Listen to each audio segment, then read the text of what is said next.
말씀의 제목은 하나님을 잃은 축복입니다.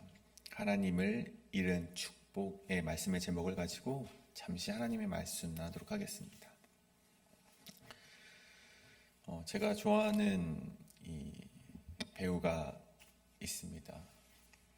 최민식이라는 배우가 있는데 그가 한 이 시상식에서 수상을 하고 수상 발표를 이렇게 하게 되었습니다. 근데 그가 했던 말 중에 그런 말이 좀 기억이 납니다.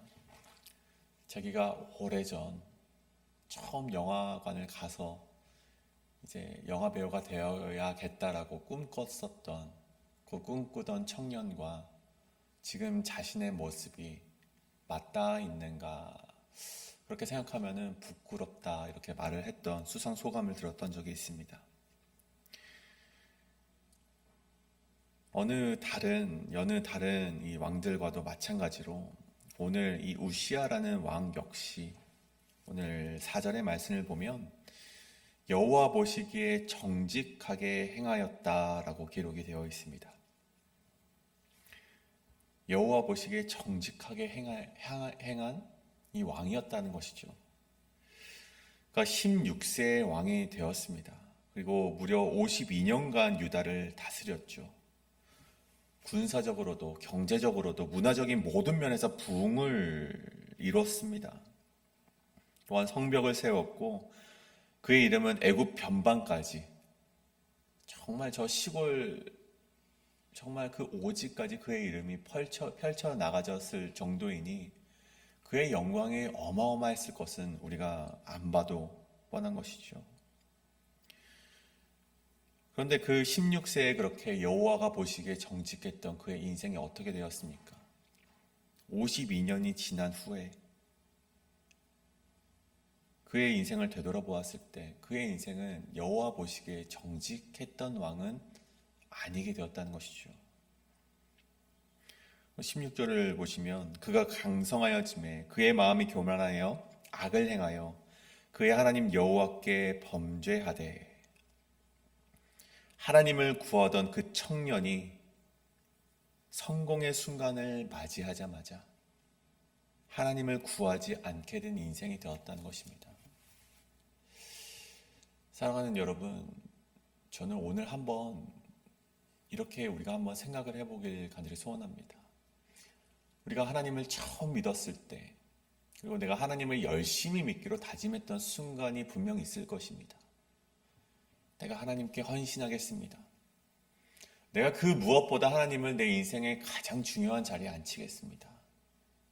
그렇게 고백하던 때와 지금의 나의 모습이 얼마나 맞닿아 있는가?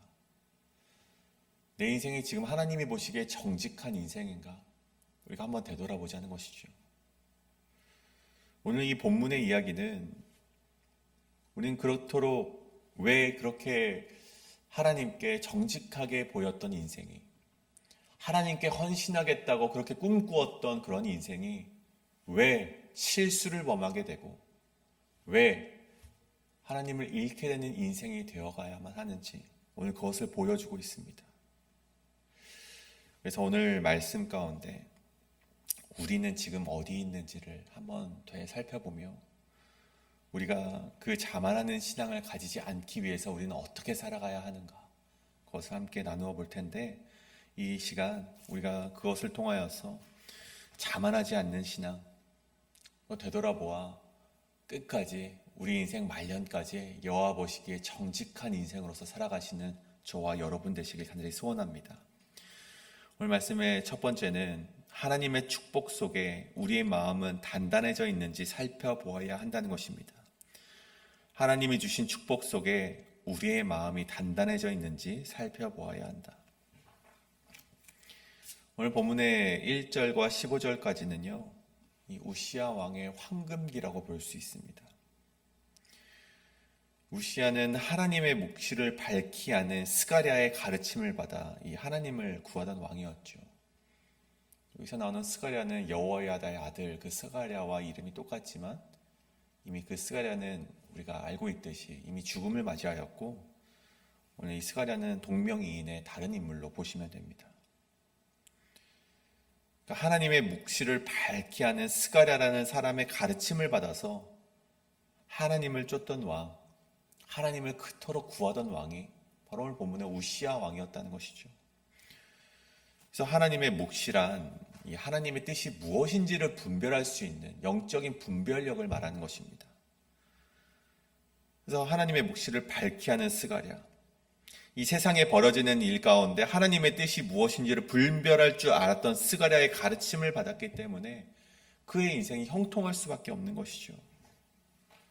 정치적인 확장, 경제적인 개혁과 군사적 기술은 모두 하나님께서 우시야에게 주신 축복이었습니다. 왜 그렇습니까? 그가 하나님을 구하였기 때문에 그렇습니다. 하나님이 보시기에 정직하게 행했던 왕이었기 때문에 하나님께서 이 모든 것을 허락하셨다는 것이죠.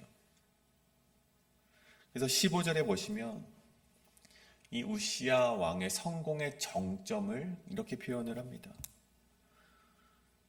그의 이름이 멀리 퍼짐은 기이한 도우심을 얻어 강성하여짐이었더라. 그래서 기이한 도우심이란 이 초자연적인 도움을 말하는 것인데 하나님의 개입을 말합니다. 그러니까 하나님께서 직접 손대심을 말하는 것이죠. 그런데 보시면 여러분 그 다음 절에 반전의 이야기가 시작이 됩니다. 하나님께서 이 하나님의 도우심을 얻어서 그가 강성하여졌는데 그가 강성하여짐에 따라서 그의 마음 역시 교만하여졌다라는 말씀이 16절에 기록이 되어 있죠. 하나님께서 직접 개입을 하셔서 우시야가 강성해질 수 있었는데 그 외적인 강성해짐에 따라 마음은 더 하나님께로 향하였어야 되는데 오늘 말씀해 보면 그의 마음이 강성하여졌다는 것을 보게 됩니다. 그래서 강성하여지다, 차자크는요 단단해지다라는 뜻을 가지고 있습니다. 즉 그의 인생이 그의 환경이 단단해져감에 따라서 하나님께서 하나님을 향한 이 민감한 마음이 이제는 무뎌지고 단단해지고 굳어지고 무감각해졌다는 말이 바로 그의 마음이 교만하여졌다라는 뜻으로 오늘 기록이 되어 있다는 것이죠. 그래서 그가 어떻게 행합니까? 오늘 말씀을 보면 그가 성전을 향해 들어갔다라고 기록이 되어 있습니다. 그리고 향단 앞에 서서 제사장만이 드릴 수 있는 향을 피우려 하는 이 죄악을 범행하고 말죠. 오늘 말씀을 묵상하면서 저는 한 가지 좀 질문이 이렇게 들었습니다. 아니 왜 그렇게 잘 나가던 왕이 왜 갑자기 성전 안으로 들어가서 왜 하나님 앞에 자기가 분향을 하려 하였는가? 왜 제사장만이 할 수 있는 그것을 왜 갑자기 뜬금없이 그렇게 향을 피우려 하였는가? 좀 그런 의문이 들어서 오늘 말씀을 조금 더 묵상해 보니 그 주변 환경, 주변 상황과 좀 이 맞닿아지는 그런 부분이 있더라고요. 역사적으로 보면 이 이스라엘의 주변 강대국들, 특히 그 당시에 만연해 있던 이 아수르라는 나라와 또 애굽이라는 나라, 참 큰 강대국들이죠. 근데 그 강대국들은요, 이 왕이 종교적 권위까지 장악하고 있는 이 신정왕 제도가 만연해 있었다고 합니다. 이 아수르를 보시면 단지 이 왕이라는 존재가 통치자가 아니라 신의 뜻을 해석할 수 있는 유일한 권한을 가진 존재, 그것이 왕이었다라는 것이죠. 그래서 실제로 큰 전쟁이나 국가 행사에 앞서서 이 왕이 제사를 집도했다고 합니다. 그러니 보십시오. 아수르에서 정치적으로 통치하는 사람이 왕인데 그 왕의 신의 뜻까지도 해석을 합니다. 그러니까 사람들이 그 왕 앞에 절대 순종할 수밖에, 절대 복종할 수밖에 없는 것이죠. 그렇다면 여러분 애굽은 어떻습니까? 여러분 애굽은요 왕이 제사를 드릴 수 있는 권한을 가진 게 아닙니다. 애굽에서 왕은요 곧 신이었습니다. 살아있을 때는 호루스라고 불리지만 죽었을 때는 이 오시리스라고 불리면서 진정한 신이 되는 것이죠. 그런 죽음을 통해서 그 사후세계를 믿으며 완전한 신으로서 거듭나게 되는 그 왕의 권위에 완전히 복종하게 됨을 이 우시야 왕이 바라보게 되었다는 것입니다. 그래서 우시야 역시 나도 직접 하나님께 분향할 수 있다라는 그런 착각 속에 빠지게 되었고, 그렇게 왕권을 절대화하려고 했던 그런 실수를 범행하게 되었다는 것입니다. 그 결과가 무엇입니까? 영적인 붕괴를 맞이하게 됩니다. 그때 제사장 아사랴가 80명의 제사장과 함께 막아서며 우리 18절에 이렇게 외칩니다.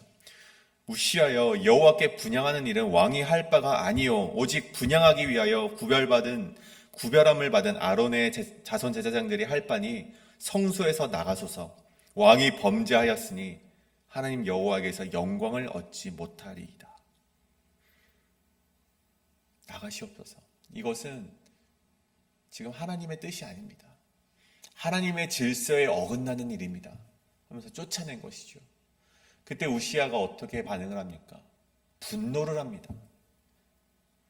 하나님의 권위 앞에서 자신의 권위를 내세우는 모습을 보이면서 나도 할 수 있다라면서 분노를 하며 그 성전 기물들을 내던지려고 하고 있죠. 근데 그 순간 어떻게 됩니까? 그의 이마에 이 나병이 생기게 됩니다.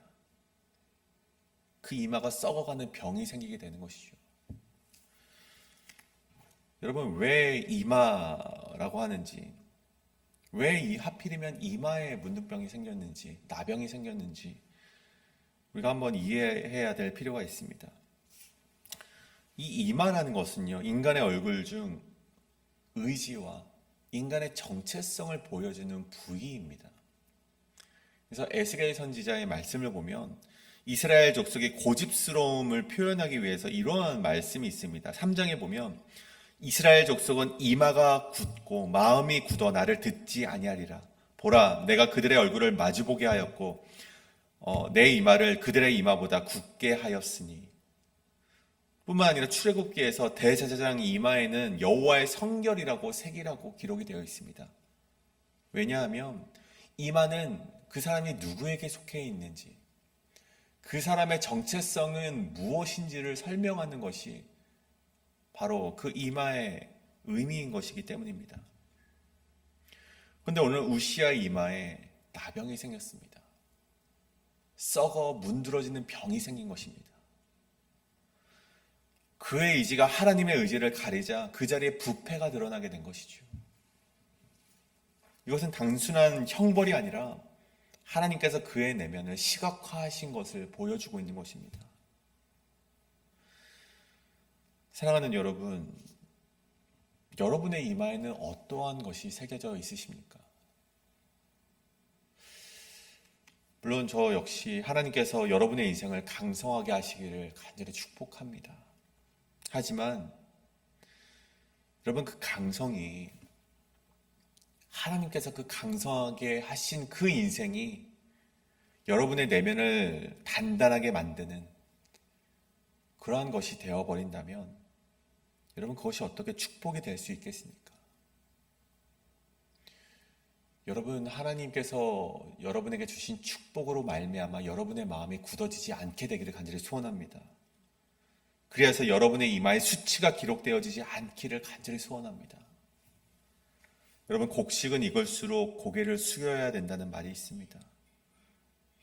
우리의 인생이 하나님의 축복 속에 있을 때, 하나님이 내려주신 은혜 속에 살아가고 있을 때 여러분, 단단해져야 될 것은 여러분의 마음이 아니라 하나님을 향한 신뢰이어야만 합니다. 여러분, 하나님의 축복 속에서 살아가고 계십니까? 그럼 더욱더 하나님께 나아와 하나님께 더욱더 무릎 꿇는 인생이 여러분의 인생이 되시기를 간절히 소원합니다. 이것이 바로 하나님의 축복 속에 우리의 마음은 단단해져 있는지 살펴보아야 한다는 것입니다. 그렇다면 오늘 말씀의 마지막 두 번째는 하나님의 징계는 파괴가 아니라 질서를 세우는 은혜이다 입니다. 하나님의 징계는 파괴가 아니라 질서를 세우는 은혜이다. 우시야는 결국 그 결과 이 별궁으로 쫓겨나가게 됩니다. 이 여호와의 전에서 끊어져 별궁에서 홀로 지내게 되었다는 것이죠. 여기서 끊어졌다, 이 말은요, 이 히브리어 원어를 좀 살펴보면 이 경계 밖으로 잘려나가다 라는 뜻을 가진다고 합니다. 그러니까 울타리 밖으로 쫓겨나가다. 경계 밖으로 쫓겨나가다. 그래서 잘 보면 하나님이 그를 이제 완전히 심판하셨다라고 보기보다는 하나님께서 다시금 이 질서를 회복하기 위하여서 왕은 왕의 자리에 있게 하고 제사장은 제사장의 자리에 있게 하고 성전은 깨끗하게 거룩하게 유지되게 하기 위해서 경계의 울타리를 다시 세우셨다라고 오늘 말씀을 우리가 이해하시면 됩니다. 여호와의 전에서 끊어져 그 울타리 밖으로 왕을 내보내고 다시 하나님의 질서를 세워 나갔다는 것이죠. 그래서 우시아의 이름은 물론 그 왕가의 이름 가운데 남겨져 있지만 그의 존재는 어떻습니까? 이제 하나님의 인재 울타리 바깥으로 쫓겨나가게 되었습니다. 그의 별곡은 하나님의 경고를 보여주는 비석과도 같았고 그의 병들어져 버린 이마는 불신앙으로 인하여져 새겨진 표식이었습니다. 그런데 우리가 이 말씀 가운데 반드시 주목해야 할 것이 있습니다. 그것은 하나님은 우시아를 그렇게 쫓겨나게 하셨지만 울타리 바깥으로 내보내셨지만 그럼에도 불구하고 이 남유다를 버리시진 않았다는 것입니다. 하나님께서 다윗에게 약속하셨던 그 언약을 잊지 아니하시고 우시아는 그렇게 쫓겨나갔을지언정 다시금 그 언약의 축복을 이어가셨다는 사실을 우리는 반드시 기억해야만 한다는 것이죠. 그래서 그의 아들 요담이 대신 그 나라를 통치하게 되었죠. 하나님은 인간의 교만을 심판하시지만 하나님께서 하신 언약은 반드시 지켜내신다는 것입니다. 이것이 바로 오늘 심판, 샤파트라는 심판의 의미인 것이죠. 이것이 바로 이 하나님의 다스림이자 하나님이 하시고자 하는 질서의 회복인 것입니다. 여러분, 우리 예수님의 그 성전 정화의 사건을 기억하십니까? 여러분, 사람들이 성전에서 막 우리 그런 재물들을 팔고 있는 것을 예수님께서 바라보게 되었습니다. 그런데 여러분, 그 장사치들이 괜히 생겨난 것이 아닙니다. 여러분, 예루살렘 성전까지 오기 위해서 사람들은요, 몇 날 며칠을 그 성전길을 걸어오게 됩니다. 여러분, 그 가운데 흠이 없는 제물을 드리기 위하여서, 아주 깨끗한 제물을 드리기 위하여서 정말 그들이 먼 길을 걸어오는데, 여러분, 저 위에서 나사렛이라는 동네에서 여러분 예루살렘 성전까지 오는 길이 여러분 가까웠겠습니까? 여러분, 그 길은 결코 가깝지 않았죠. 그래서 흠이 없이 나사렛이라는 동네에서 태어난 제물들이 있는데 예루살렘 성전으로 걸어오는 길에 그 제물들이 상처를 입고 흠이 생기는 것이죠. 그렇다면 그 제물을 드려야만 하는데 이미 흠이 생겨버렸기 때문에 제물을 드릴 수가 없는 거예요. 여러분, 그래서 생겨난 것이 바로 이 성전 앞 장사치들입니다. 그들이 흠이 없는 제물들을 그 앞에서 팔았습니다. 그래서 멀리서 온 이 제물을 드리러 온, 예물을 드리러 온, 예배를 드리러 온 그런 이 신앙인들이 자신들이 제물을 준비해 오는 것보다 그 앞에서 사는 제물들을 통하여서 이 제사를 드리는 것이 더욱 낫겠다라고 생각이 돼요. 그런 장사치들이 자꾸만 생겨나게 된 것이죠. 근데 예수님께서 그 모습을 보신 것이죠. 근데 예수님이 보시기에 그래서는 안 됐다는 것이죠. 내 집은 만민이 기도하는 집이라 하였거늘 너희가 강도의 소굴로 만들었다.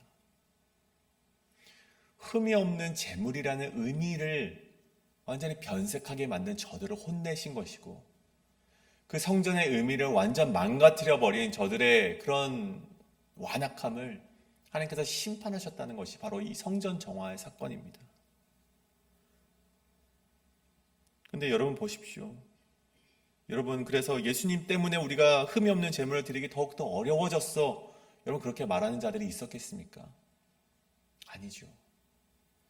이것은 그 시대에도 마찬가지로 그리고 지금까지도 이어져 오고 있는 성전 정화 사건임에는 우리가 분명하다는 것입니다. 다시 말해 예수님께서는 성전을 회복하시기 위하여서 인간의 종교를 무너뜨리고 거룩한 질서를 다시 세우기 위하여서 그렇게 그들을 가운데 분노하셨고 성전 정화를 위하여서 그토록 소리치셨다는 것을 우리는 알고 있다는 것입니다. 여러분, 우시야의 실패가 이사야의 시작이 된 것도 그 때문입니다. 이사야 6장 1절에 보면요, 우시야 왕이 죽던 해에 내가 주를 보았다라는 말이 있습니다. 이 말이 무엇입니까? 사람의 보좌가 무너지게 되었을 때 하나님의 보좌가 드러나게 되는 것을 말하는 것입니다. 우시야 왕의 무너짐으로 말미암아 결국 하나님의 질서가 다시금 바로 세워졌다라는 것을 오늘 말씀이 우리에게 보여주고 있는 것이죠. 그의 징계는 우리를 낮추기 위한 것이 아니라 하나님을 다시 중심에 두기 위한 은혜의 울타리라는 것을 우리는 기억해야만 한다는 것입니다. 그래서 혹 우리가 하나님의 질서를 어지럽히고 있을 때 하나님은 우리를 멈춰 세우실 때도 있다는 것입니다. 나는 잘하고 있는 것 같은데, 나는 이 신앙 안에서 굉장히 헌신하고 있는 것 같은데도 우리 삶에 멈춰지는 순간이 분명히 있습니다. 우리를 때로는 멈추시고 우리를 별궁으로 인도하시는 것 같은 상황이 있는데, 여러분, 그때 하나님은 우리를 포기하신 것이 아니라 다시금 우리 가운데 잘못되어 가고 있는 신앙의 거룩한 질서를 세우시려는 하나님의 시도임을 우리가 되돌아보기를 간절히 소원합니다. 사랑하는 여러분, 오늘 말씀을 이제 정리하고자 합니다. 여러분, 이제껏 살아온 은혜가 하나님의 은혜이신 줄 믿으십니까? 그렇다면 오늘 우리가 하나님의 은혜를 잊고 살아가진 않았는가? 다시금 우리가 생각해 보기를 소원합니다. 하나님께서 나에게 베푸신 은혜 가운데 내 마음이 무뎌져서 이제는 하나님 없이도 살아갈 수 있다라고 고백하는 인생은 아닌가? 내가 하나님의 주신 은혜에 앞서서 내가 하나님께 사랑을 받는 자이니 내가 이렇게 해도 된다라며 하나님의 질서를 어지럽히고 있는 것은 아닌가? 우리가 한번 우리의 인생을 되돌아보자는 것이죠. 여러분, 형통의 순간을 잃지 않기 위해서 우리가 그것을 되돌아보자는 것이 아닙니다. 하나님의 은혜를 사모하며 여러분의 그 인생이 하나님의 은혜와 하나님의 동행의 기쁨을 누리며 살아가는 인생이 되기 위하여서 끝까지 하나님과 동행하는 것이 참된 기쁨임을 여러분이 인생 가운데 가장 중요한 것임을 반드시 그 마음 가운데 새기시면서 여러분, 그 기쁨을 우리만 누리는 것이 아니라 다른 이들에게도 전해주는 그 복음의 인생을 살아가기 위하여서 오늘 우리의 인생을 되돌아보시고 우리 교회가 하나님 보시기에 그 기쁨의 교회가 되기 위하여서 올바르고 정직한 교회가 되기 위하여서 오늘 우리 자신을 그렇게 되돌아보실 수 있는 저와 여러분의 인생이 되기를 간절히 소원합니다. 오늘 이 시간 가운데 그것을 놓고 함께 기도하실 텐데 하나님, 우리의 마음이 단단해져 있지는 않은가? 우리가 그런 마음이 있다면 우리가 이 시간 회개하오니 주여 아버지, 다시금 우리의 삶을 회복시켜 주시옵소서. 우리 가운데 무너져 있는 하나님의 질서를 다시금 회복시켜 주시고 하나님 아버지와 함께 동행하는 기쁨을 맞이하게 하여 주시고 우리 교회가 그러한 교회 되게 하여 주시옵소서라고 이 시간 함께 하나님께 기도하며 나아가도록 하시겠습니다. 기도합니다.